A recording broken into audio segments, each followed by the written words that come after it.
Welcome to the Wednesday Match Play, your weekly connection to the biggest and best brands in golf. On this show you will learn more about the latest golf fashion trends, hear from LPGA and PGA Tour players, get advice on planning your next golf getaway, and much more. Broadcasting live from Santa Rosa, California, please welcome your host, On the Tee, Ricky Potts. When Ed and I first connected on Twitter, I knew we were going to be friends. He writes for Golficity, has a podcast called Duff to Darts, knows Chris McEwen, and is a big Tiger fan. On this episode of the Wednesday Match Play podcast, we talk about his content, the Golficity newsletter, the Golficity podcast, his creative process, his thoughts on the new rules of golf, and his impressive drive to lowering his handicap day in and day out. This was a fun episode, and I think you're going to enjoy it. Let's jump into it. Ed, welcome to the Wednesday Match Play podcast. Ricky, thanks so much for having me.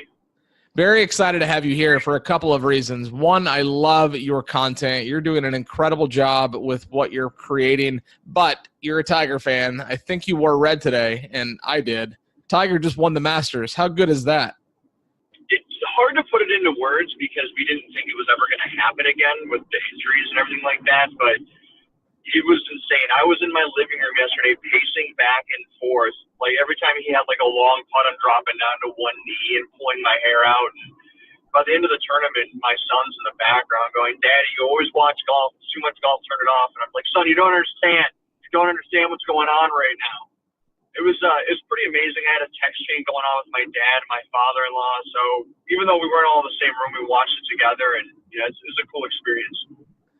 Well, I think it's really good for anyone that was able to see it or to feel kind of the wrath of it even today. It's almost surreal that it happened. It had been 11 years since he had won a major championship, and he did it with such grace. And quite frankly, he didn't play that great on the weekend. He didn't putt well. He made a lot of bogeys on Saturday. He made a handful yesterday. And to still be able to hold off these young guys that have been sitting here saying for the longest time, boy, I wish I could have seen Tiger at his greatest. We would have taken him down back then, and now they're literally folding around him. I mean, that leaderboard was littered with some of the best players in the world, and Tiger just stayed steady and ended up being the one that came out on top. Yeah, I mean, maybe it's recency bias or whatever, but, I mean, this was a really, really good Masters tournament. It was good since Thursday, and I took the day off of work. I watched everything that I could on Thursday. But all the way through the leaderboard, there was top names in there that anybody could have won. But what these younger guys have never experienced, and luckily I'm old enough where I started to watch Tiger a little bit before I really got into golf, but they didn't get to see like the roar firsthand. And there's even like DJ, I think, talking about the difference on the course, and you just know Tiger did something no matter where you are in the course. And did you pick up on his just totally alphaing Finau and Molinari every time he had honors on the tee? He'd pipe a drive down the center, and then he would go like 20 yards in front of them and just stand there. So every time they're looking down the fairway, they got to see his red shirt just sitting there. Like that had to play in their head.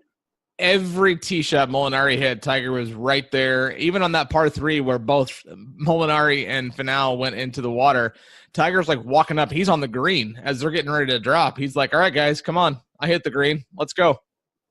Only Tiger can do that, because if you can you imagine Ian Poulter like hitting a tee shot and then standing down there? Like we would be going insane. Like that would be what we would be talking about.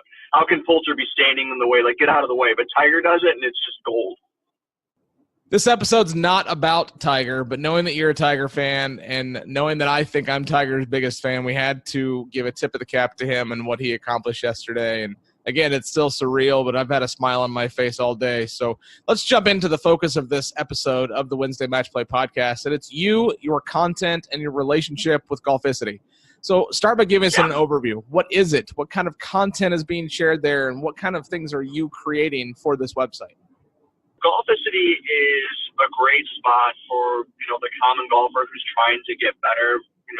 Frank and Mike Fasano, they're cousins. They're out in New Jersey, and they started the company about 10 years ago or so. And it just started as a website, and they started doing a podcast where every week they talk about tips and tricks that they learn, different, drills that they're working on just for the common golfer. And from there, it's kind of just blossomed into, a much bigger following over the last few years. where they have a weekly podcast, like I said. They've got the website every week, and then they also have an app that has all the same content on there. And what I love about it the most is that, I'm not a trained writer. I'm not, I didn't go to school to become a writer. I just have a passion for golf. And from talking about it with the guys in every podcast, they said, hey, why don't you start becoming a contributor? Why don't you start talking about it with us? We'll give you a spot. And I, kind of took that plunge and jumped in. And it's, it's family friendly. It's appropriate for all ages to listen to. And it's just a nice community they've kind of grown.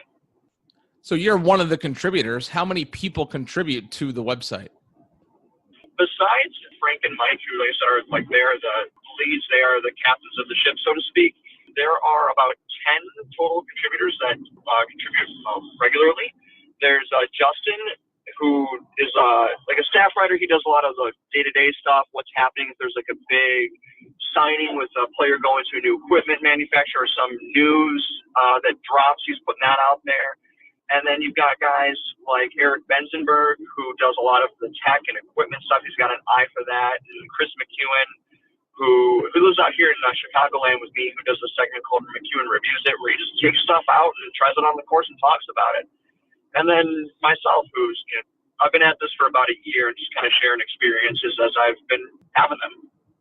Well, you mentioned a name there that I actually know personally. We'll talk a little bit more about him later, but you're on a podcast, but Golficity has a podcast. Tell me a little bit more about the podcast and what sort of content's being created there. Every week with the Golficity podcast, it's one topic. So it could be, let's talk about developing that pre-shot routine. It's something that you hear that you should do as a golfer. You see the guys on TV that have that set routine, but it's kind of a little reminder of somebody who's just trying to get better, trying to lower their handicap. What is your pre-shot routine? Are you working on that? And what the guys have been expanding to recently is they've been starting to get more guests on there. They've had Kyle Aldernick, who is a top 40 under 40 teacher on recently. And they've been doing a lot of stuff with Kevin Sprecher, who was just named a top 100 teacher in the country. So they've been doing a lot of stuff with him recently as well. So it kind of sprays to all fields. Kevin Sprecher is a good friend of mine and is just one of the most dedicated, focused instructors. He's been at Sleepy Hollow for I can't tell you how many years. So it's cool that Golficity is working with such big names in this space. Kevin actually was on the podcast a couple of weeks ago. They went there for a putting lesson, which they did a video channel to as well. I forgot to mention that. They've only been doing their video stuff for like 2 years now, I think, if that, their YouTube channel, and they're over 10,000 subscribers. But they did a whole putting lesson with Kevin. He was just kind of giving some tips, got him on the Sam Putt Lab. And it's nice to see, somebody that you can relate to, that's not a professional golfer, that's not a professional teacher, going through these experiences, trying to better their game, and they're just sharing it with the world. People can subscribe to the Golficity newsletter. What sort of content are you creating there, and how many times per week or month can I expect to be emailed? The newsletter is going to go out to your email. It's not going to be a blast like you get on some of these, websites where you sign up for a newsletter and you're getting 5 of them a day with these coupons that you're never going to use. It's more so highlighting a couple of the things that are coming down the channel, a couple of the better stories, what's the link to the recent podcast. I would say there's maybe 4 to 5 a month. It's not a lot. It's not really slamming it down your throat, but it's available to remind you that, hey, it's there if you want it. Tell me more about the Golficity app. So the app is, again, it's only a couple years old. It's completely free, and that's where all of my stuff, I always share it from there. So you submit an article or somebody does some kind of review, it's right there. There's kind of a scrolling box on the top when you go in. So you can read anything that gets put out there. You can search articles. You can favorite them. And then it's also another spot for the podcast. So I know we're on a podcast now. So anybody who's listening to this, they probably have an app that they use, whether it's, the iTunes podcast app or Stitcher or whatever. But say they don't, and they're stumbling upon it on like YouTube right now, they can go to this app and they can listen to any single one of the Golficity podcasts that they've ever had, even all the way to episode 1, which is harder to find on these different apps because they only keep like the most recent 20 or 50 or something like that. So it's just an easy portable way to access all the Golficity material. Speaking of podcasts, I am obsessed with them. I listen to them all the time. There's 4 or 5 that I listen to on a daily basis, and it sounds like you like podcasts too. So what sort of podcasts are you listening to? So for me, podcasts are they've replaced radio. I don't listen to a lot of music anymore. It's always podcast related. So a lot of golf stuff, a couple of the stuff from Barstool Sports when my kids aren't in the car, it cracks me up. I think the guys over there on Pardon My Take are absolutely hilarious, and the foreplay guys as well are funny. Golficity is what I listen to when I'm in the car with my kids because I don't have to worry about the content that's being shared on there. But also stuff like This American Life, and I'm a really big fan of audio dramas, like those old time radio dramas where like each actor is a different character in the show, and there's sound effects, and it's like watching a movie, but you just don't have any of the pictures. It's great when you're running. That's kind of my favorite stuff to listen to. Tell me more about Duff to Darts. Duff to Darts is my very ambitious, maybe stupid, but aggressive project. So anybody who's ever picked up a golf club, who's ever tried the game, has done the sad thing of duffing a ball. You hit so much dirt that the dirt goes further than the ball. And then, the flip side of that, what do we want to do? We want to be like Tiger, and we want to shoot darts at the pin. So what I've been doing this year, started it back in January, is I am documenting every single week through a weekly vlog and then a monthly article on Golficity of everything I'm doing to try to get myself to cut my handicap from a 20, which I'm the best 20 you're ever going to see, down to a 10. That's what the project is. My kids, you'll see them in the background at times as I'm practicing in the living room. You will, sometimes they walk behind the camera as I'm recording right after dinner. I'm a normal guy, Ricky. I don't work in the golf industry, other than, my contributions to Golficity, but that's a hobby. I'm not a paid writer. I do it because I love it. This is just a passion of mine, and I figured, okay, if this is what I'm doing, if I'm trying to improve myself and improve my handicap, and I'm keeping myself honest by having a virtual diary, so to speak, on YouTube, somebody else might be relating to this. Somebody else might find something that I'm doing motivation for themselves where they say, okay, I drive an hour to work. I've got 2 kids. I got to make dinner. I got to walk my dog, and I live in an apartment. I don't have time to practice. Well, guess what, buddy? That's my life. As I'm talking to you right now, I'm driving home, and I've got an hour drive one way. Time is hard to come upon, especially when you don't work at a golf course. You don't work at a driving range. So how am I going to get from a 20 to a 10 in 10 months? A lot of simple stuff is short game. 100 swings a night. That's a Hank Haney tip that he's talked about before. What I've seen so far, because I've only been out one time, is that from the last 3 months of practicing chip shots in my living room, that has been the strongest part of my game. And I can't get off the tee to save my life. Like, you do not want me to take your drive in a scramble right now because we are going to lose. Now, speaking of golf clubs, there's Callaway, Titleist, PXG, Ben Hogan, Ping. I could go on. What clubs are you currently playing, and did you get fit for your current set of sticks? So I did get fit. Last year, I went and got my first ever driver fitting, and that wasn't like from a big spot store. It was going to my local pro shop and getting on the flight scope and optimizing the shaft, and that's a Cobra F8. I was fit for that, and then after a year of having a 100% fit driver, I said, okay, it's time to take the plunge. But I went with a company that's just starting out. They're actually a local company in Illinois here. They're called Sub 70. They're a lot like the Ben Hogan company. They're not going to be in a big box store. You're not going to be able to go to your local pro shop. It's all direct to consumer. Luckily for me, they are only an hour from my house. So I drove out there and actually got fit by the owner themselves. And they're about 90% of my bag now. So I'm not familiar with them, but the fact that you not only are playing their clubs, but you're local, let's get them on this show. I think that'd be a fun episode. They're a great bunch of guys. They're very responsive on social media like Twitter and Instagram. They'll respond to stuff. If you have a chance to look them up, you'll actually be pretty impressed by the style of their clubs. They're attractive to the eye, and they definitely do perform. So, yeah, they're a local company. It's easy for me to get out there and test out the stuff. But if you're not a local person, you can definitely hit up their demo program. It's not terribly expensive. I think it's like $20 out of pocket for you to try any of their clubs. and they offer a full bag. We just did a giveaway through our Facebook group for Golficity for a free wedge. So definitely check them out. They're a cool bunch of guys, and they got a good product. So you mentioned Chris McEwen. I actually know him. I've known him for a long time, both online and in person.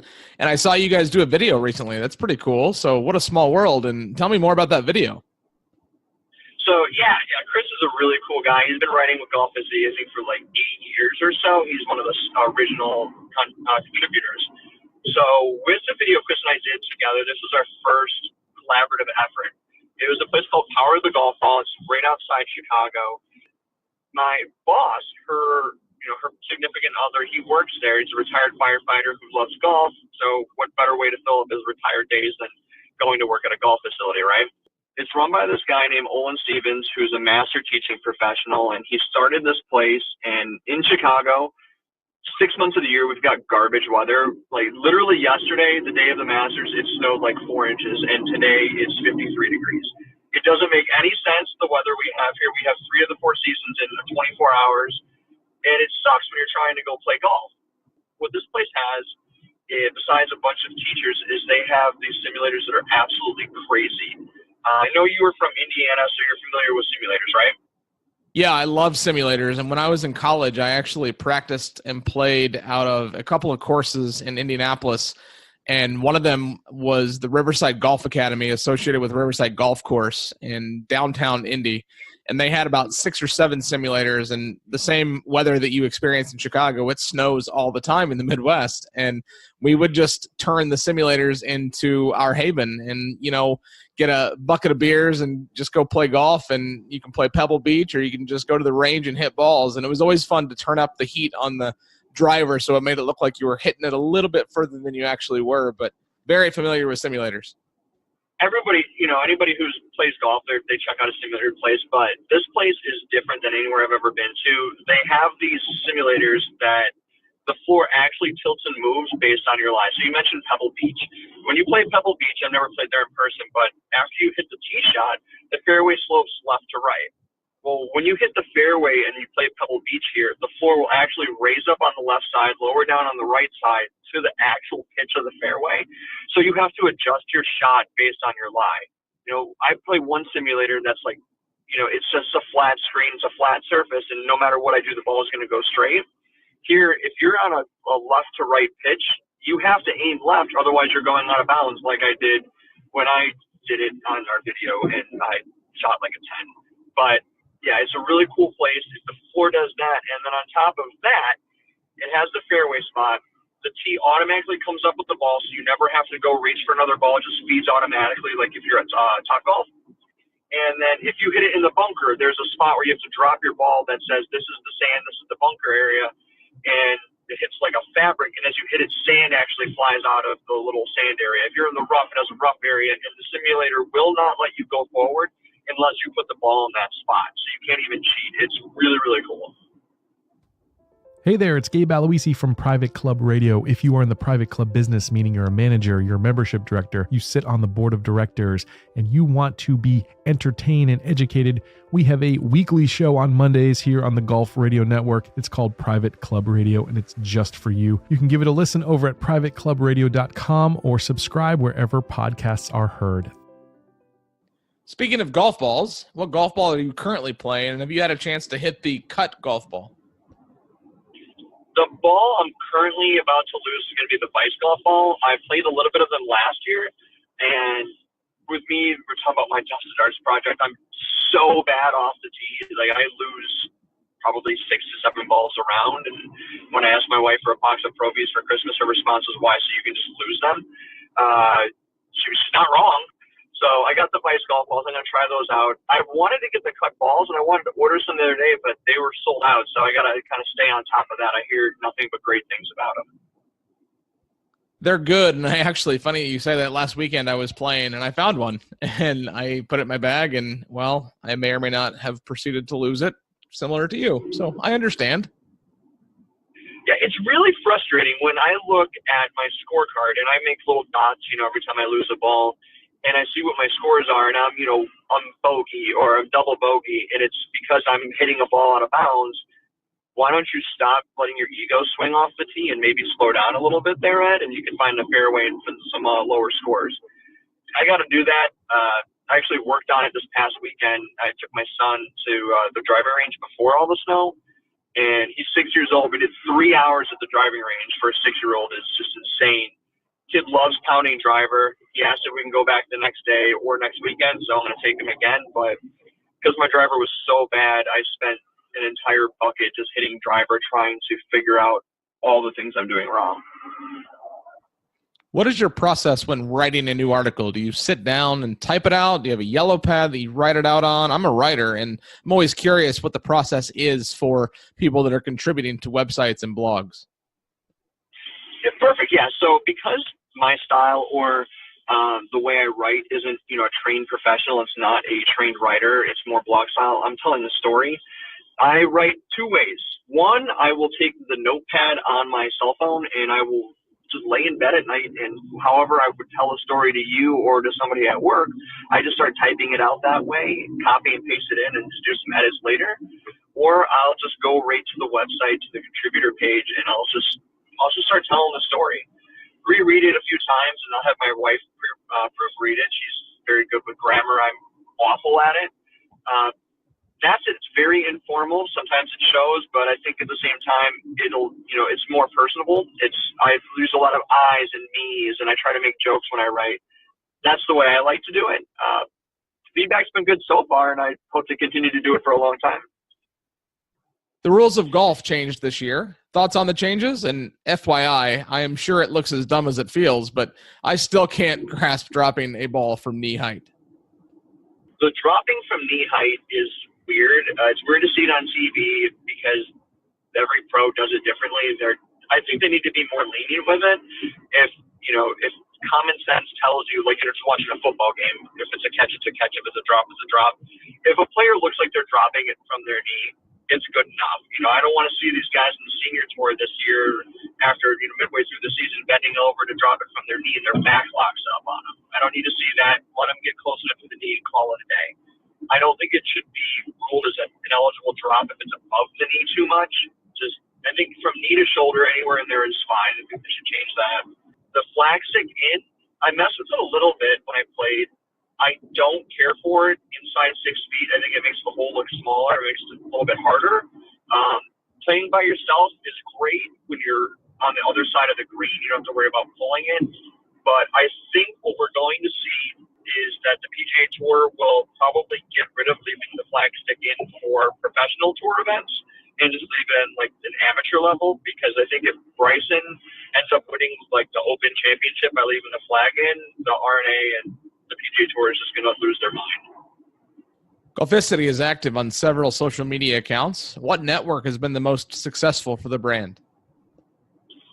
Podcast is how they grew and kind of started to grow that following. Most recently, Frank and Mike have been doing a lot more YouTube stuff. They've got a great style with their course vlogs where they're playing. They got good music in the background. And Instagram. That's kind of the way of the future of social media. If you want to see pictures and videos and good visual content, Instagram's the way to go. If you want to get in a conversation and talking about a topic, then it's all about Twitter. Do you think Tiger breaks Jack's record? Why or why not? So I definitely think he does.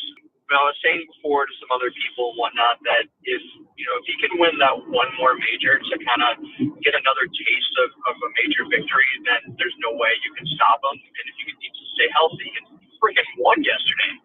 I think his 2 best, in my personal opinion, are going to be, Augusta every year because it's the same course. He knows those greens. He's got, 5 jackets? That's going to be his best chance, I think, every year. But I think the Open Championship is tailor-made for his game. If his driver sucks lately, it's all over the place, except for the last couple holes of, the Masters.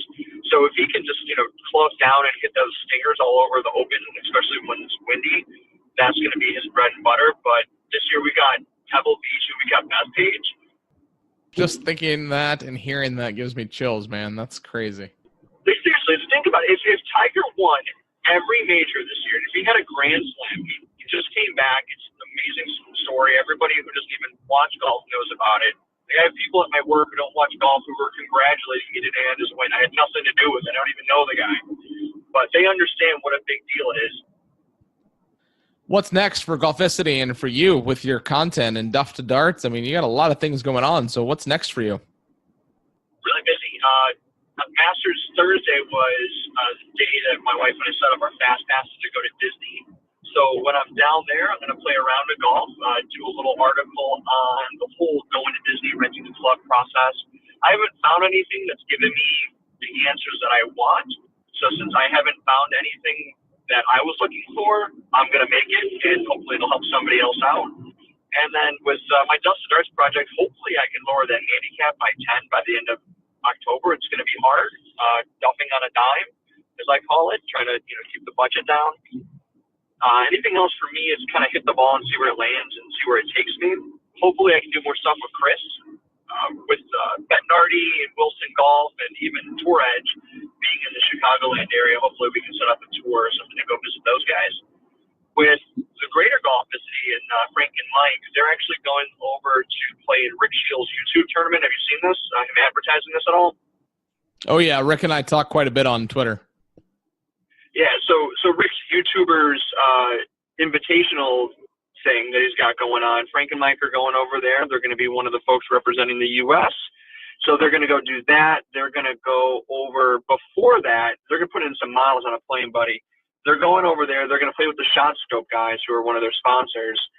Play a couple courses over there. They're going to try to get to St. Andrews, and they've got a full schedule, so a lot of vlogs coming out from them, and obviously every week the weekly podcast, which is a must listen. In golf, the 19th hole is a slang term for a bar or a restaurant on or near the golf course, very often in the clubhouse itself. This edition of the 19th hole is presented by Le École number 41, a small family-owned artisan winery located in Walla Walla, Washington. Tonight I'm enjoying a glass of their 2015 Syrah. This bottle is estate-grown and offers a spicy nose with a rich and complex, very long finish. It is dark and has a blueberry, almost a black licorice flavor undertone to it. This bottle won the silver at the Washington State Wine Competition in 2018. A lot of good places to drink in the Chicagoland area. What's your favorite 19th hole? So I'm kind of boring when it comes to this. I don't really care to go out to very many bars. I'm a family guy. I like to be at home. All the time I spend in the car driving to and from work. I prefer to drink at home, but I haven't met a bourbon I haven't liked. I save my scotch for when I go out on a special dinner. So again, those scotch, bourbon, rum, those dark liquors are definitely my friend. And then I have good craft beers. I know you're a big fan of the craft beers. I know you're a big fan of the small breweries. I just had this one recently. I'm drawing a blank on the name. I think I sent you a picture of it as well. It's some like Summer Vice, I think it's called. It tastes like summer, if that makes any sense. It's brewed from this German brewer guy. He's up in Milwaukee. I had a coworker who brought it into me, and it's delicious. So I guess the short answer after all that would be is whatever I'm drinking, that's my favorite. That's my favorite 19th hole wherever I'm at. That's a very diplomatic answer. I love it. Ed, I really enjoy your content, and I look forward to more of your stuff on Twitter and with Golficity. It's obvious that you have a passion for the game, lowering your handicap and losing fewer and fewer of those golf balls. I look forward to our next conversation. Hopefully it's on the first tee here in the near future. And just so you know, out here in Santa Rosa, it's not snowing. It's in the high 70s, low 80s right now. So keep doing what you're doing with Golficity and Duff to Darts. The future is bright, and I look forward to seeing where you go from here. Thanks so much, Ricky, for having me. It was a lot of fun. I look forward to talking to you in the future. That puts this installment of the Wednesday Match Play podcast in the books. But we'll be back next week for another exciting episode of the show.